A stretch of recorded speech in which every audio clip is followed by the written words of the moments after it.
On the slide, we're in Revelation 17. For those first timers here tonight, you can see it's part 3. So, a bit of the fan there in the way. You can see it's part 3. So the first two parts have been laying a bit of background, in fact a lot of background, to Revelation 17 and 18. And tonight we do a little bit more review and hope to get up to about verse 13. Rapid go through all those verses and then finish it in part 4 next time. I think Revelation 18 won't take as long, but because we've laid a lot of groundwork already. Let's have a word of prayer. Father, we just thank you for this time of fellowship again here tonight. We just continue to express our praise for your greatness and to your faithfulness to us. Especially, Father, for what you reveal to us in your word. It reveals to us not only what we are to think, but it reveals also what your plans are, especially for the future, since we're studying Revelation, and your future desires for all of us. So we pray your Spirit of truth will open our hearts and minds this evening, and to these truths, and we do ask this in Jesus' name. Amen. Just a few pictures before we get to the message, just to look at a few things happening as far as current affairs go. Dr. W.M. Smith, 1/8 of the entire book of Revelation, some 50 verses out of a total of 404, is devoted to the subject of judgment upon Babylon. Clearly, Babylon holds a central place in God's final plan for the ages. And then we have this slide. Iraq celebrates naming Babylon a UNESCO World Heritage Site. That's July the 6th, 2019, only 3 years old that is. And it says dozens of Iraqis waving their national flag, celebrating their city's new international status. The President tweeted, more ancient sites will be added to the list through which Iraq will restore that status that it deserves. Another thing here. One of the former Iraqi presidents, Saddam Hussein's palace in the Babylon tourist resort in that big word there, Babel Governor, in central Iraq, January the 17th, 2022. And we have Saddam Hussein's palace complex turned into an antiquities museum in the southern city of Basra, January the 16th, 2022. Tourist picnic at a park on the banks of the Euphrates River, close to the site of the ancient city of Babylon. Something a little bit different, a few other slides. We spoke last time how the beast and the woman riding the beast, but here's another beast that's just another statue representing a beast that's been erected. New image gifted to the United Nations by the Mexican government. Note the similarity to Daniel 7, where Daniel talks of the lion with the eagle's wings to represent the Babylonian Empire.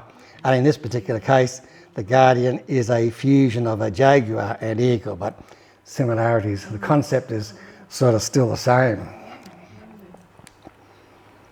The new Tower of Babel, the city of Strasbourg, this has been built for a while, but to draw this to your attention. The new Tower of Babel, the city of Strasbourg, located on the French side of the German border, is the official seat of the European Parliament. Has 1,133 offices. And of course, parts I've highlighted there. The Parliament building was apparently designed to resemble this particular painting. And so it's an unfinished building because even the secular press could not miss the connection between the old and the new Towers of Babel, because the Tower of Babel was not completed. And so they've called this one the Tower of Eurobabel. This is the other headquarters in Brussels, headquarters of the European Union at Brussels. There's the painting that it was built upon, 1563 painting done of the partially constructed Tower of Babel by that man's name there, a Flemish Northern Renaissance painter. And there's a quote there from Genesis 11:8, and they left off building the city. So it was intended to reproduce an unfinished building, signifying that they intended to complete what was unfinished in the original Tower of Babel. And of course we talked about the beast, woman riding the beast. That's a common symbol adopted by the European Union.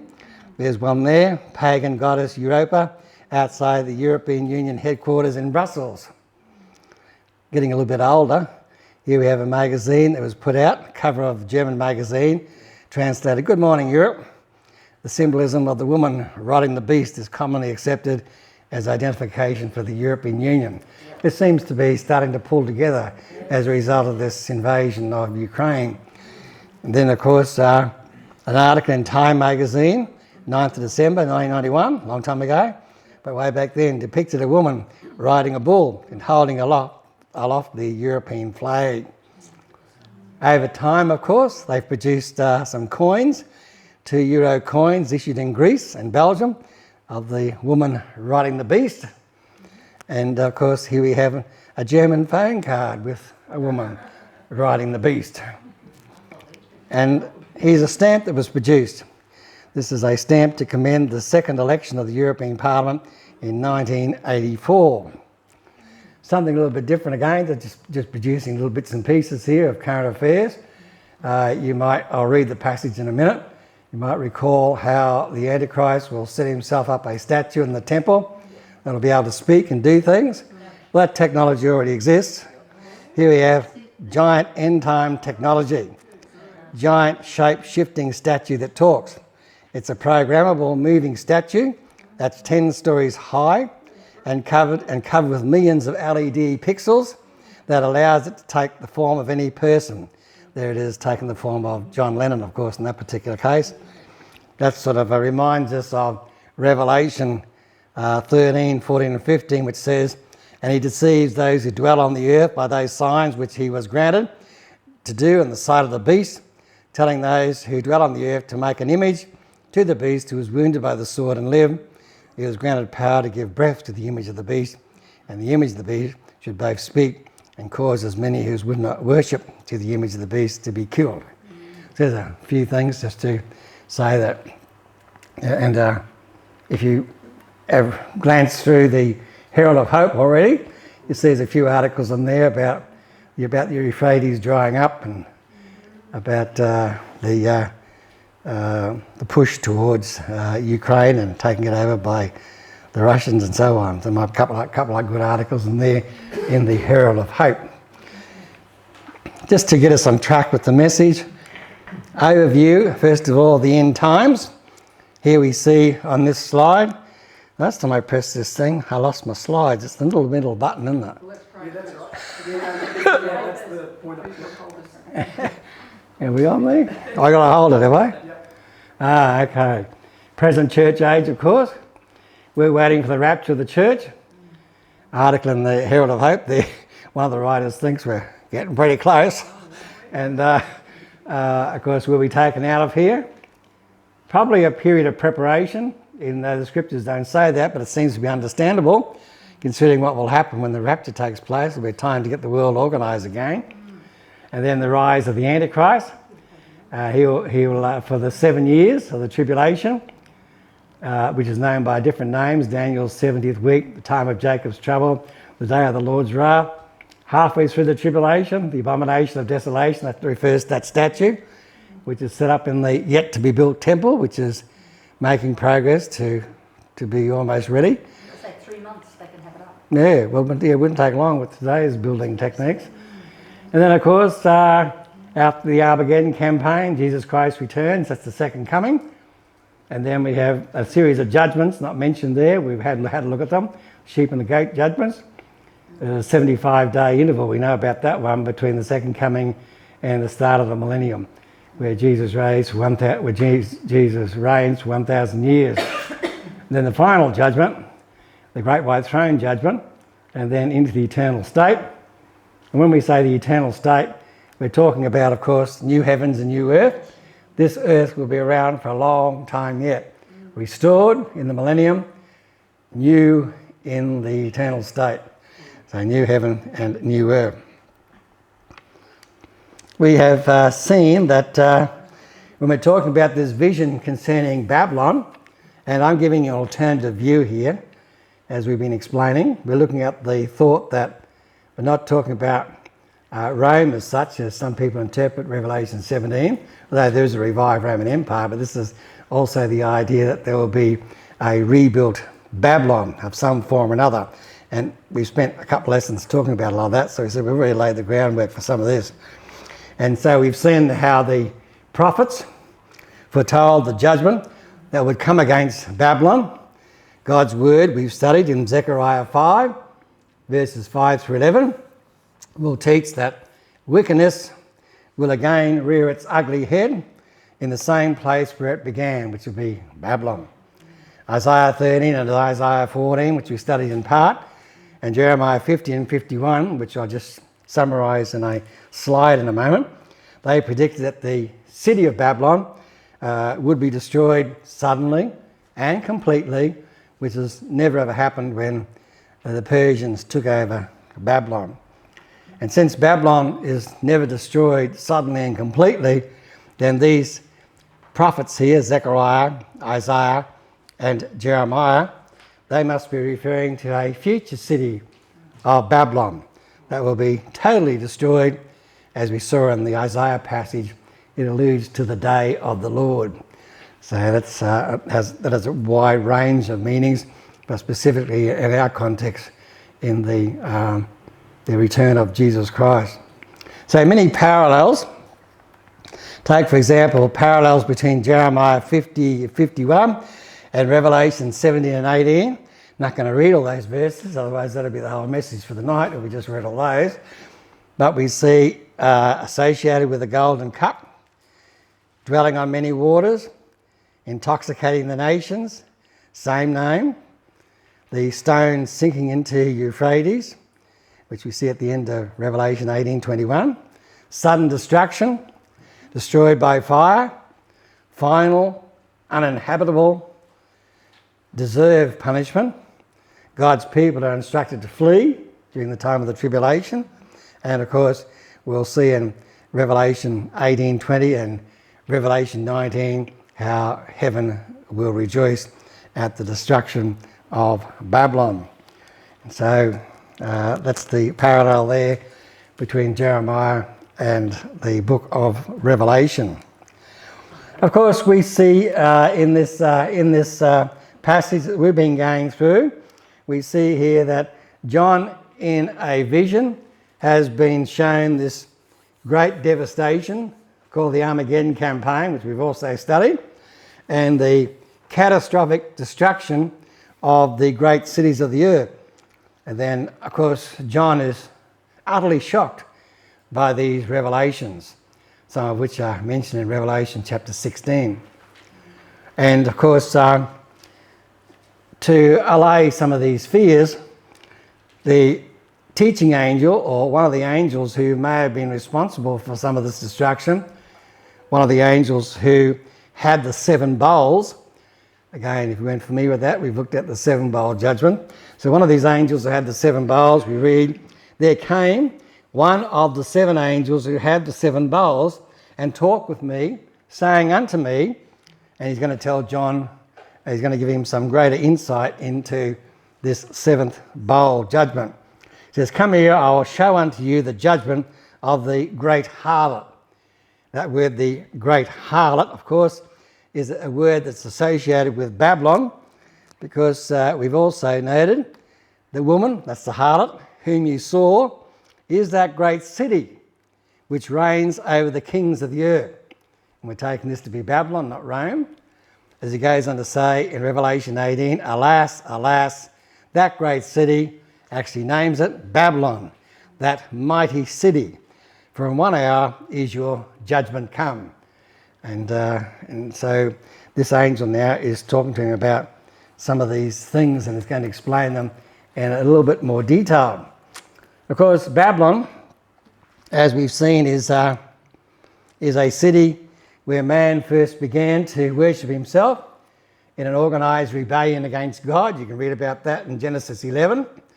And Babylon was both a literal city and also it was responsible for this entire anti-God system that went on there and continues down unto this present age and into the tribulation.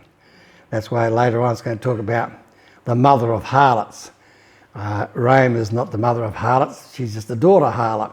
And there have been many daughter harlots over the centuries, all originating back in Babylon. And so from Genesis 11 and the construction of the Tower of Babel, way back there on the plains of Shinar, through to passages we've studied in Isaiah 13, Isaiah 14, and Jeremiah and Zechariah 5, Babylon is viewed as a literal city located on the Euphrates River. A little article there on the Herald of Hope about how the Euphrates River is now drying up. That's a prediction, of course, in prophecy. It will dry up so the armies of the East can come across and be involved in the Armageddon campaign. This Euphrates River is a place of evil because we have seen that in the sixth trumpet woe, there will be a 200 million demon army from underneath the Euphrates where Babylon is located.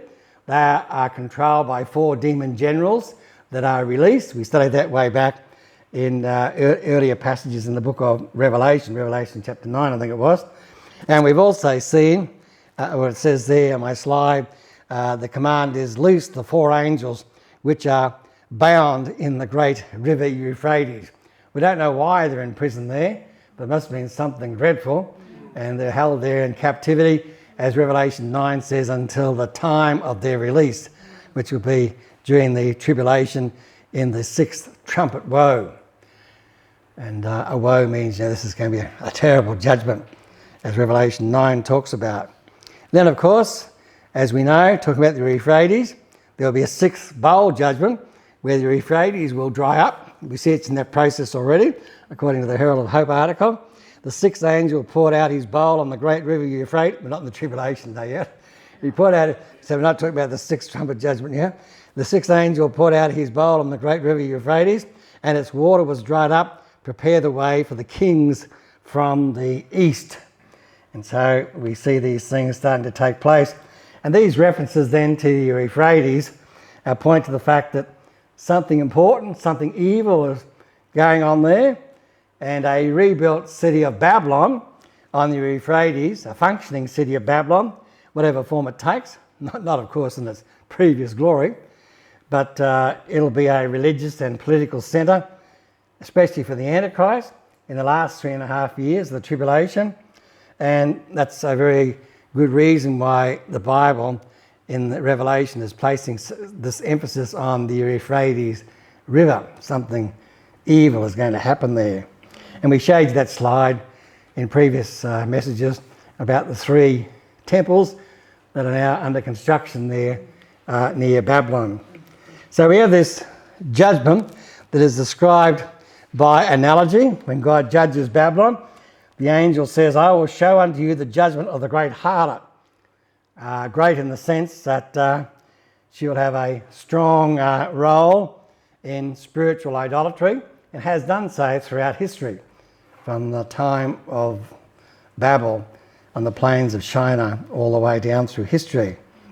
And in her, of course, we're going to note later on in Revelation 17:5, she's the origin of all the other daughter harlots down through time.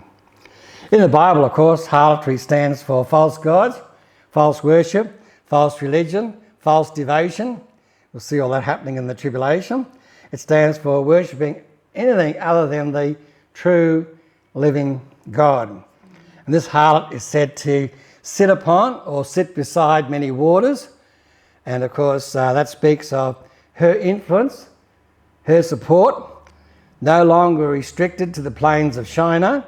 As Zechariah predicted, wickedness will reign again, but it extends throughout the whole world. And it speaks of false religion's control over the various peoples and languages of the world, as the verse goes on to say, these alliances of the harlot, with whom the kings of the earth, world rulers, have committed fornication, that's spiritual, not physical, and the inhabitants of the earth, these are the earth dwellers, that means those who are locked in negative, unbelievers. Somebody's thumbs up there must be. I've been talking about that, that's right. Okay. they've been made drunk with the wine of her fornication. And so we see these world rulers, these unbelievers, they were going to be deceived by this false prophet, deceived by the Antichrist, deceived by Satan, the dragon, as Revelation 12 refers to him as, and of course, and his demon hosts that are going to be released back in Revelation 9, plus all those that are cast out of heaven. They still have access to heaven, and of course, they're going to be in Revelation 12 cast out down to the earth during those last 3.5 years. Wouldn't want to be here. And so these people then will be enamoured in more ways than one with a false world religious system. In fact, so enamoured it says, made drunk with the wine of her fornication. That's something that the writer John has already talked about back in Revelation 14:8, where he says, Babylon is fallen, that great city. Of course, when you read through Revelation, most of it's chronological, but sometimes there's these flashbacks. Yeah. So Babylon is fallen, that great city, because she made all nations drink of the wine of the wrath of her fornication. And the imagery there is one drinking wine until one loses inhibitions, one loses control, one loses all sense of right and wrong, and inability to think objectively, inability to think accurately, which will happen during the tribulation. And that is a result of imbibing and thinking about this whole system that will be set up probably fairly quickly once the rapture takes place. And of course, they will betray God, they will rebel against God, and so on. And so this teaching angel, it says, we've been through some of these verses before. That's why I'm just going through these ones again very rapidly, because we've gone through them in previous messages in a little bit more detail. So here the teaching angel, the angel that has the seventh bowl of judgment, he carried me away in the spirit into the wilderness, which described where Babylon, New Babylon, will be located. And I saw a woman sitting upon a scarlet-coloured beast. The woman on the beast, again, religious Babylon, in the east, not the west, like Rome. And this beast is the Antichrist, or, as we'll see, it also can refer to his kingdom as well, as we'll see in a verse. Sometimes when it says king, it also refers to his kingdom, because a king has a kingdom.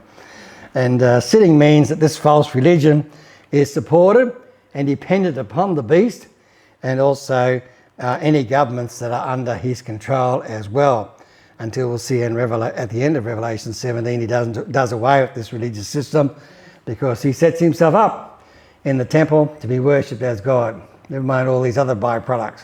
I'm God, worship me instead. So Revelation 17, we see that this Antichrist, this beast, is full of names of blasphemy. That reminds us also something that's had been previously said in Revelation 13:1, where we read there, Then I stood on the sand of the sea and saw a beast, this is the Antichrist, rising up out of the sea, having 7 heads and 10 horns. We'll explain the 7 heads tonight, and the horns next time. And on his horns 10 crowns, and on his head a blasphemous name. So the blasphemous name reflects the blasphemous mouth, which speaks, of course, great things against God, blaspheming his name. It will be his arrogant self-deification that where he sets himself up. And Daniel even warns about this guy. It says he will speak great words against the Most High, Daniel 7:25. Daniel also says, continuing to talk about the Antichrist, in Daniel 11:36, will speak monstrous things against the God of gods. So the Antichrist is described then as having these 7 heads and 10 horns. Now, John's going to give us again this idea later on in Revelation 17, but we'll explain them this time, what we believe they are. There are many interpretations. You may hold to one of these. I'm going to tell you what the best one is anyway. The best interpretation of these 7 heads, various views.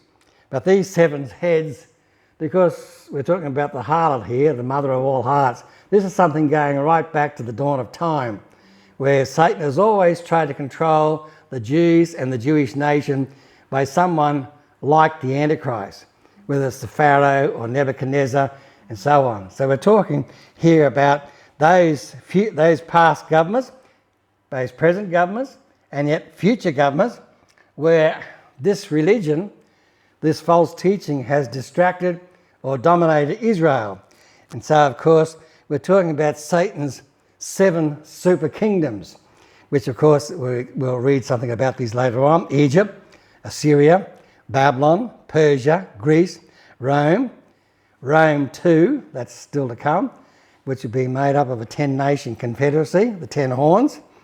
And that's why the dragon is behind this, because it says in Revelation 12:3, the dragon having 7 heads and 10 horns. He passes that authority on to the beast, whether it's the pharaohs in Egypt, or whether it's the Sennacherib in Assyria, or whether it's Nebuchadnezzar in Babylon, or whether it's that guy in Persia, what is he, Haman, or whatever his name was, that tried to exterminate the Jews. Haman, yeah. And in Greeks, of course, we had Antiochus Epiphanes. I forget what they called that. Anyway, the different pronunciation it was. Antiochus Epiphanes. And, of course, Rome 2, which will come after the so-called fake resurrection of the Antichrist, which we'll talk about in a minute. So Revelation 13:1, the beast having 7 heads and 10 horns. If you didn't get it then, it says it again in Revelation 17 verses 3 and 7. The beast has 7 heads and 10 horns. And these are the 7 heads, Satan's 7 super kingdoms. And the 10 horns, of course, briefly we'll deal with at a later time, part 4, are those 10 nations confederacy. And so the clothing of the harlot, he talks about in verse 4, it says, and the woman was arrayed in purple and scarlet colour, and adorned with gold and precious stones and pearls. And this is just another way of describing a very wealthy organisation, a very wealthy city, and of course points to excessive idolatry that will be involved, which will be influencing the whole world. Revelation 18:16 says much the same thing, telling us that this woman again is this great city Babylon. Alas, alas, that great city that was clothed in fine linen and purple and scarlet and adorned with gold and precious stones and pearls. So Babylon, again, this religious structure that's coming out of this city, of which we've shown you in a few slides, starting to make progress there in the east. Well, the abominations of the harlot, John is told about by this teaching angel. The teaching angel says, having a golden cup in her hand, so this false religion of the tribulation will offer a cup, and this cup that the unbelievers will drink out of, it's full of abominations and filthiness of their fornication, and idolatry, of course, is an abomination to God. And the idolatry of the Antichrist false religion is going to be the worst ever, because if you don't worship him, if you don't take the mark of the beast, then, you're beheaded. And so as Revelation talks about. So no wonder Revelation 18 says her sins are going to be piled up as high as heaven. So her cup's going to be full, and it can't get any fuller, so God will bring judgment down upon this rebuilt Babylon, starting to bring evil to its conclusion. God always very patient. He waited 120 years patiently with the evil in the time of the flood before he brought down the hammer. And I think he waited almost 400 years, I think when they were conquering some land, Canaanites, that's it, yeah. I rely on Kate sometimes to jog my memory. 400 years before, that's it. Patience has run out. And so, had it. So her name, we read her name, and upon her forehead a name was written, a mystery. We know that we studied this last time. mystery is not in capital letters as some translations may have. So upon her forehead name was written a mystery. And it goes on to say, Babylon the Great, the mother of harlots and of the abominations of the earth. So she's not called just Babylon the Great, she's also called the mother of harlots. So Babylon is not one of many harlots, one of many false religions. She is the source of all the abominations of the earth, of all the spiritual unfaithfulness and all the spiritual idolatries of the earth. This is where all religions have their origin, back there in the Tower of Babel. Got so bad, of course, that God had to confuse them all to stop it in its tracks by, instead of having the one language, that's why we all speak different languages, because it all went back to the Tower of Babel. It all started way back then. And this religion, of course, that will be set up is probably going to be eclectic. That means that it'll assimilate. We already see it happening with those 3 temples going up in the east. It'll assimilate all the major religions of the world so they can satisfy the mass of people that'll be on the planet, which will be rapidly diminishing as the rapture goes. Then you have the seal judgments and trumpet judgments, which wipe out a fair lot of the population. Thomas Ice, he puts it this way: all the streams of apostate Christianity, Roman Catholicism, Eastern Orthodoxy and liberal Protestantism will converge into ecclesiastical Babylon during the tribulation. Mark Hitchcock goes a little bit more detail. It'll probably be a kind of religious amalgamation or world church that will pull together people of various religious backgrounds into one great ecclesiastical alliance after the disappearance of the true church at the rapture. And this world church will evidently be centred in the rebuilt city of Babylon. So, her persecution. This false religion, of course, is an enemy of God. We see it happening around the world even today with the persecution of Christians, more so in the tribulation. And I saw the woman drunken with the blood of the saints and with the blood of the martyrs of Jesus. And of course, there's already this conditioning process going on today towards the elimination of people. We see, for example, abortion is legal in many countries. The idea is if the fetus is unwanted, eliminate it. It's mother's choice. Just get rid of it. The next logical step, which we've now gone to, is euthanasia. If an unwanted fetus can be eliminated, what about adults that we don't want? Let's eliminate them. What if they're sick? What if they're old? What if they're terminal? Let's just remove them. So society is already setting up the mindset of just get rid of people. And so society is paving the way to remove any life deemed unwanted, unviable, unproductive. And with that mindset, when the world is under the beast worship and sees the impediment of being believers in Christ, who are going around preaching Jesus all the time, like the Antichrist will eventually kill off the 2 witnesses, and so just remove them. So a dangerous time for believers. Well, you might be wondering where are the believers coming from? After the rapture of the church, of course, all the believers are gone, but God has his plans, 144,000 Jewish evangelists. That's not the Jehovah's Witnesses, by the way. 144,000 Jewish evangelists. And then you have the 2 Jewish witnesses. And then, of course, you have all the converts we're witnessing. And then the Lord is very gracious before he lowers the boom. We have the angel. An angel steps in with the everlasting gospel, which most likely can speak many dialects as he travels around giving the gospel message. The angel with the everlasting gospel. Maybe more than one, although it does say the angel with the everlasting gospel. But anyway. And so we see all these things beginning to happen. And it says that I saw the woman drunken with blood. That depicts a murderous lust for violence during the tribulation.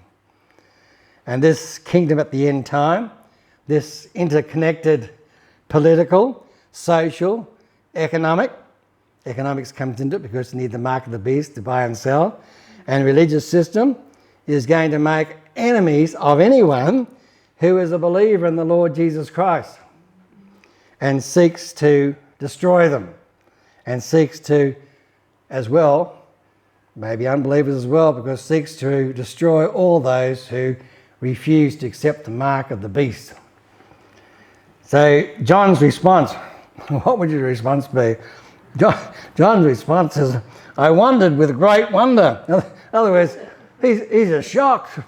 John's shocked at all this. What are you telling me? What are you showing me? And he's just shocked. He's frightened by this. We would be too.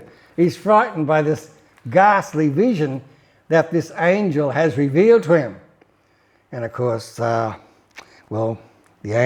teaching angel, tries to calm him down a little bit, I suppose.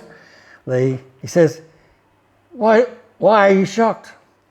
I will tell you the mystery of the woman and the beast that carries her, which has these 7 heads and 10 horns.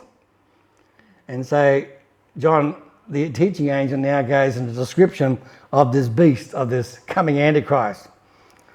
And this is where it also gets a little bit tricky.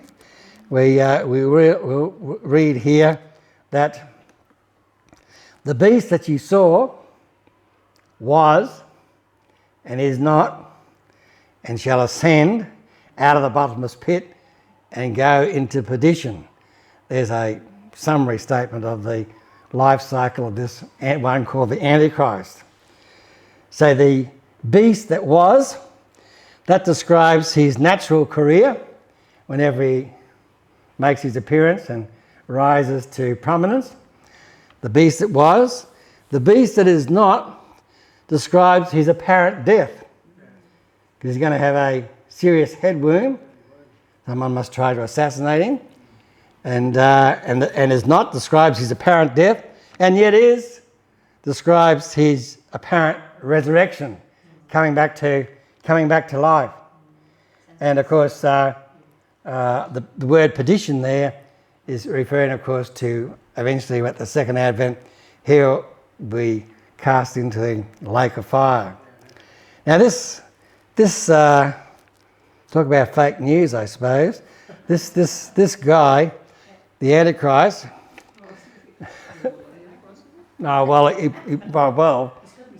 got to be someone that's going to be very likeable. Yeah. You can't see on that slide, but whoever did the graphic will see a bit of a mark on his forehead here. That's his head wound. Daniel 8:25. Daniel describes him as someone who's going to be shrewd and a manipulating politician. That's in Daniel 8:25 and Daniel 11:21. Paul continues to describe him. He's going to be the ultimate religious charlatan. And it says, whose coming is after the working of Satan, with all power and signs and lying wonders, and with all deception of unrighteousness in them that perish. Why? Because they receive not the love of the truth. So they're on their way to perdition too, the earth dwellers. That they might, because they receive the love of the truth, that they might be saved. They're refusing it. And for this cause God shall send them a strong delusion that they should believe a lie. And this lie will be, he's come back to life. This one who's supposedly died. And so we can even go back to Revelation 13, which makes some comparisons between the scarlet beast, talking about the same person, and the sea beast. It says sea beast comes out of the sea, scarlet beast out of the abyss. Talk about that in a minute. The 7 heads, 10 horns. Again, 7 heads, 10 horns. The name of blasphemy. The scarlet beast has names of blasphemy. Talking about the same character. That's why God sometimes, if you don't get it the first time, will repeat it again, just for it to sink in. He makes war with the saints in Revelation 13. He makes war with the Lamb. And of course, his saints in Revelation 17. He is wounded and he's going to be healed. And of course, we have here, he was, is not, and yet is. And the world will marvel and therefore worship the beast. And of course, it says the same thing in Revelation 17, the earth shall marvel. And of course, we do read in Revelation 13:14, and deceive, this is talking about the false prophet.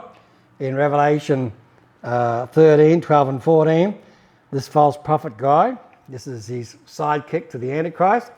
It says, he causes the earth and them who dwell therein to worship the false beast, whose deadly wound was healed, and deceives them that dwell on the earth, saying that they should make an image of the beast that had the wound by a sword and did live.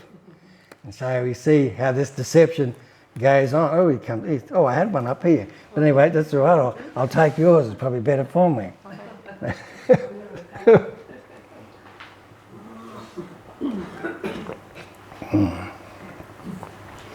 So the beast in Revelation only appears to be dead. That's how I take this, because of this deception that's going on. Because I don't see how Satan would have the power to actually raise somebody from the dead.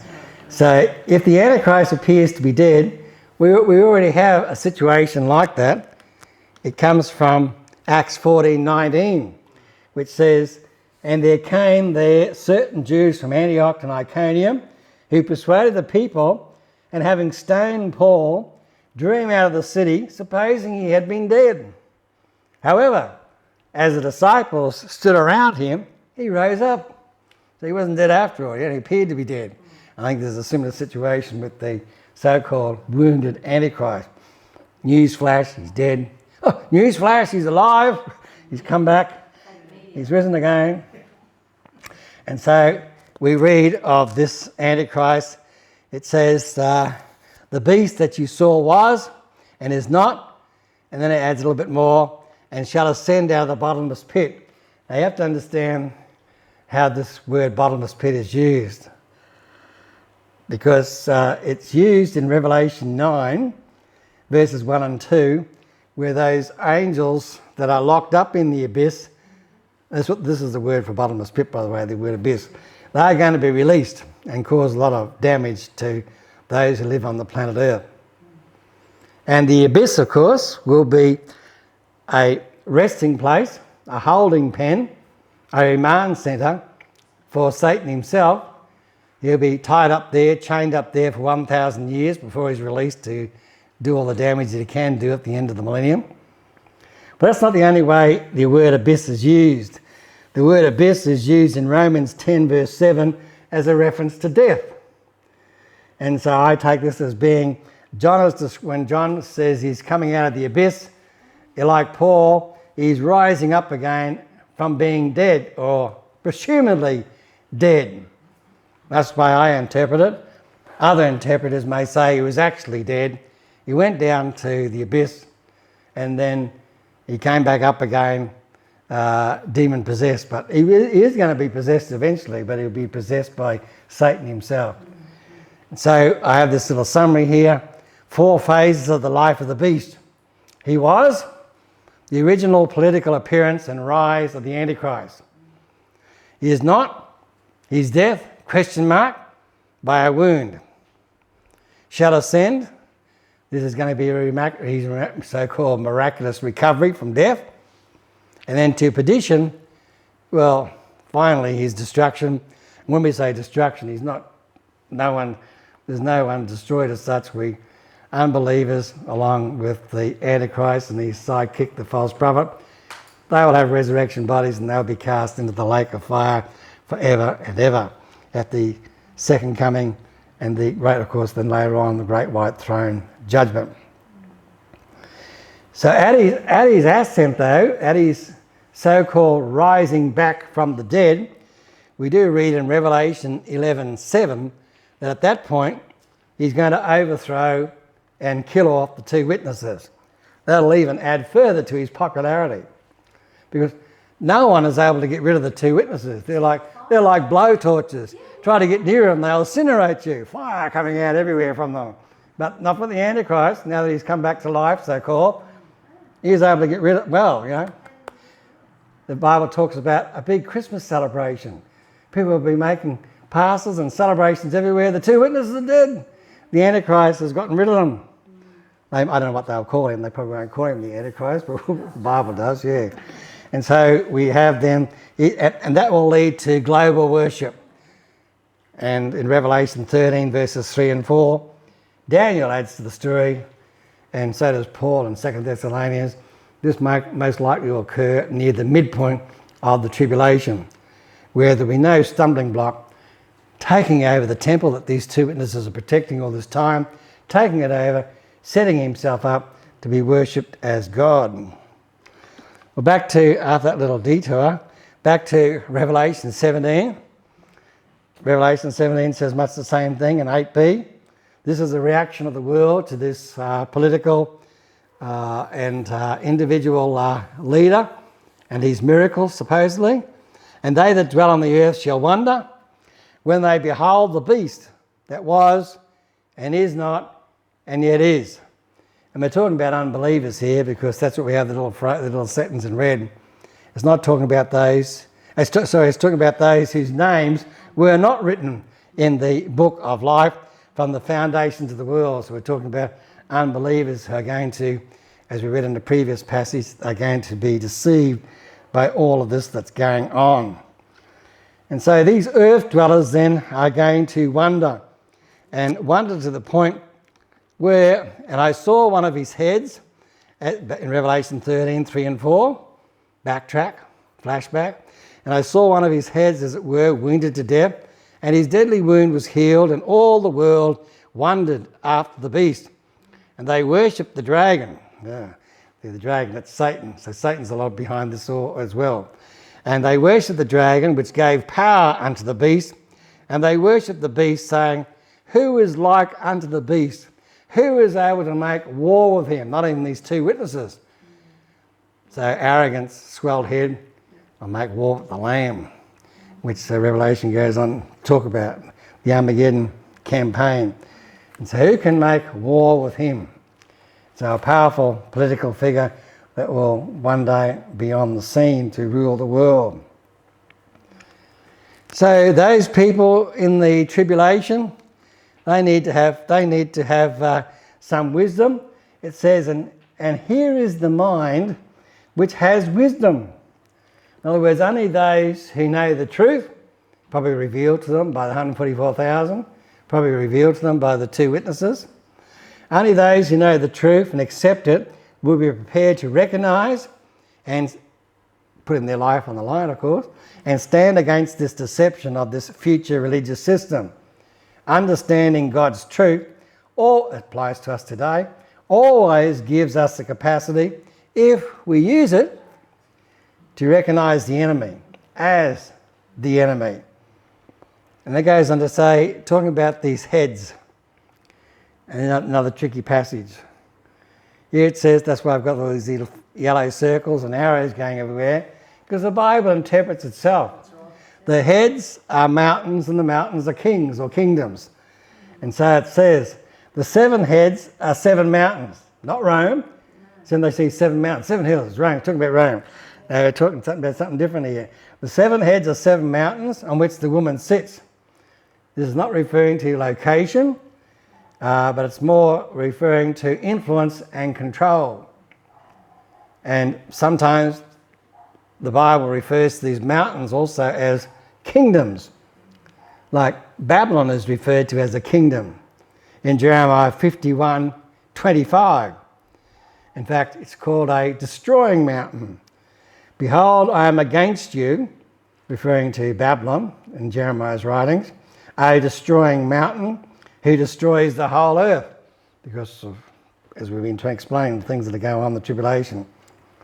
God's kingdom, of course, is also referred to as a mountain. This is a good one from Daniel. Daniel 2, verses 34-35.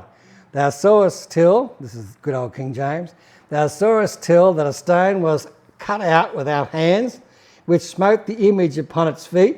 I don't know if everyone's aware of the image. Okay. Exposed the image, which smote the image upon its feet that were of iron and clay, and brake them in pieces.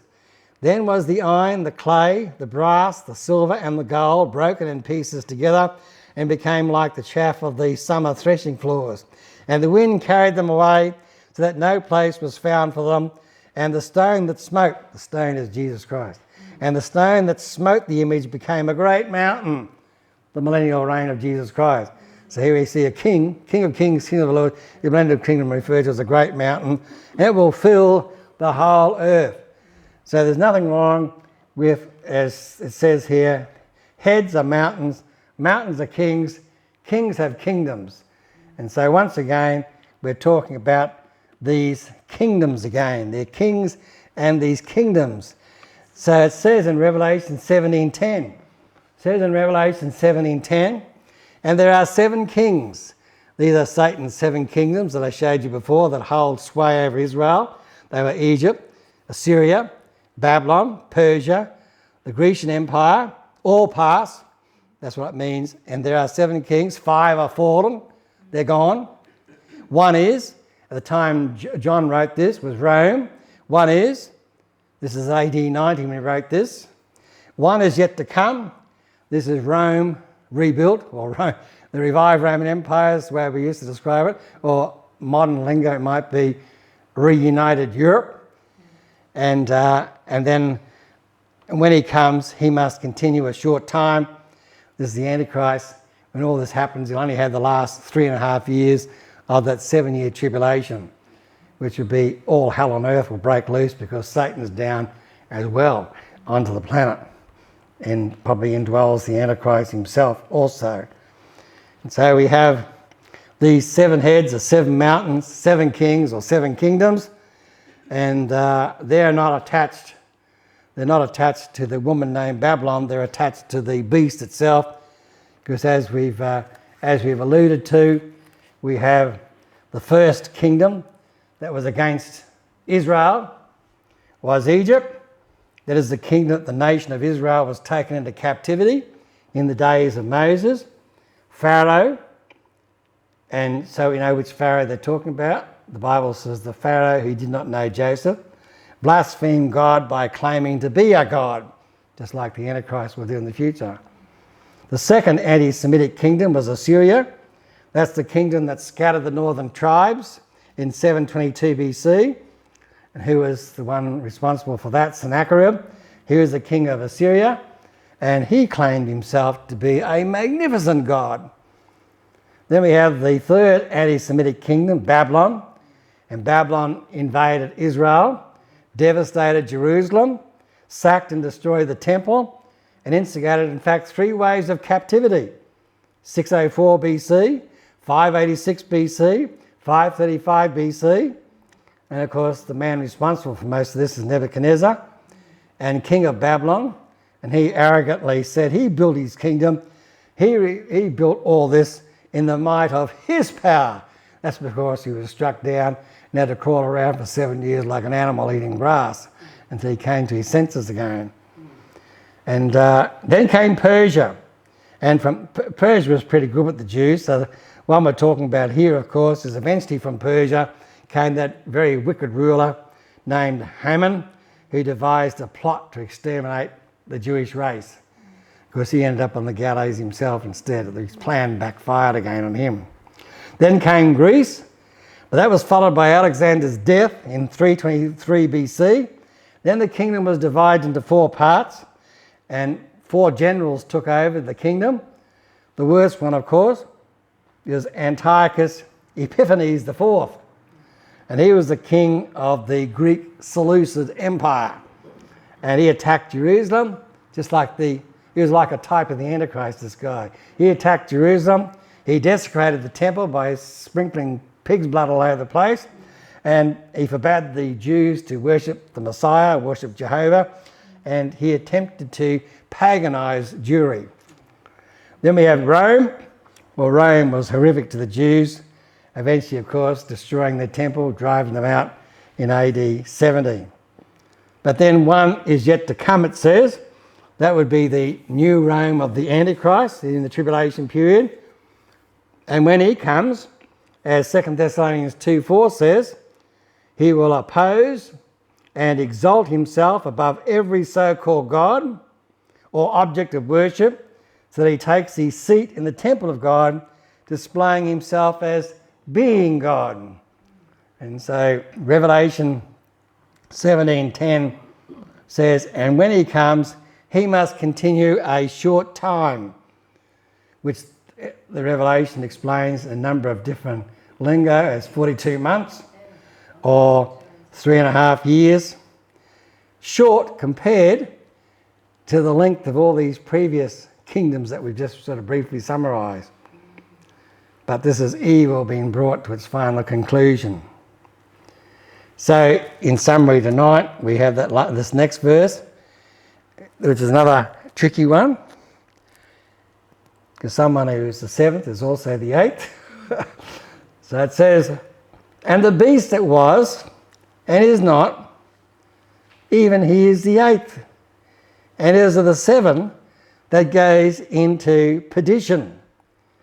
So we ask ourselves, how can the beast, the Antichrist, be the eighth king and also one of the seven? The answer lies in the phrase again, and the beast that was and is not. So the beast that was is before he had the head wound, and is not his apparent death. And then we have his fake resurrection.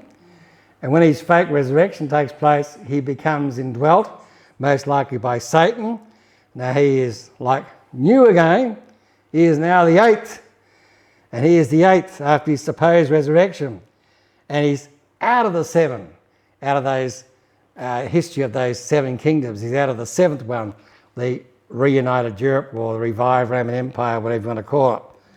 And of course, eventually he will go into perdition, which is the lake of fire. Don't know if you grabbed that thought. There is the seventh and now he's the eighth because of this miracle that goes on. And so we have then, again, closing then, there's that, again, the fact that he's of the seven, he's out of the seventh one there, Rome 2, revived Roman Empire, reunited Europe. So 2 phases to his rule then. One will be phase 1, before his supposed resurrection, and phase 2 after he so-called comes back to life again. And so we have this guy still to come, and of course there's more to the story because he's going to need to get some of these so-called 10 kings to be on his side, and we'll look about that next time because he's going to have to subdue 3 of these kingdoms so that he gets all of them to unite with him to make war against the Lamb. So 5 or 4 of them, one is, and the other is not yet come, the reunited Roman Empire made up of 10 kings, and then there'll be a final Gentile world kingdom, if you like to think of it, the same kingdom, but now the so-called satanically inspired Antichrist, because Satan knows it's his last opportunity to destroy the Jews. If he can destroy the Jews in Israel, he's won. That means God's unconditional covenants cannot be fulfilled. So those last 3.5 years, of course, will be the worst anti-Semitism that the world has ever seen, because this man's going to be satanically empowered. And we see that when he says, as we read, you will take over the temple. I want to be worshipped as God. Who said that to begin with? Satan. We read it in Isaiah. Those 5 I ams, I wills, 5 I wills, yes, 5 I wills. I will be like the Most High. Or we might leave it at that, and we'll continue with that. We'll continue with that thought next time. As we said, the beast that was and is not, even he is the 8th, and is of the 7, and goes into perdition. We'll fill in the. Here comes this question. Yes.